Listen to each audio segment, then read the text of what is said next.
স্ত্রী কখনো প্রিয় নারী হতে পারে না, কারণ স্ত্রীর অনেক ভুল।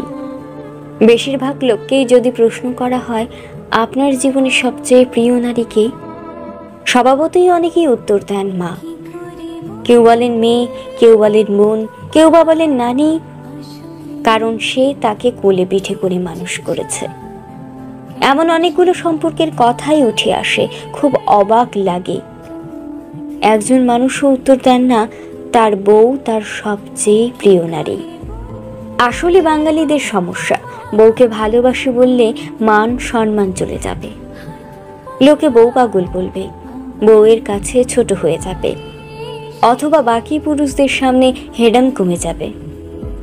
এমন একজন মানুষও কি নেই যার হাসপাতালে বেডের পাশেই নির্ঘুম রাত কাটিয়েছে তার স্ত্রী, অথবা একসাথে জীবনের যুদ্ধটা করবে বলে বাবার বাড়ির অভিজাত্যকে দূরে রেখে স্বল্প বেতনের ছেলেটার হাত ধরে বাবার বাড়িটা ছেড়ে এসেছে। শ্বশুরবাড়ির ঝাল তরকারি ভাত খেতে না পেরেও ফোনে বাবার বাড়িতে জানিয়েছে অনেক ভালো আছে। নাকি নিজের বিছানা, মায়ের রান্না, জন্মের পরের বাড়িটা সব ফেলে আসা অনেক সহজ, যার কারণে বউ কখনো প্রিয় নারী হবার যোগ্যতা রাখে না।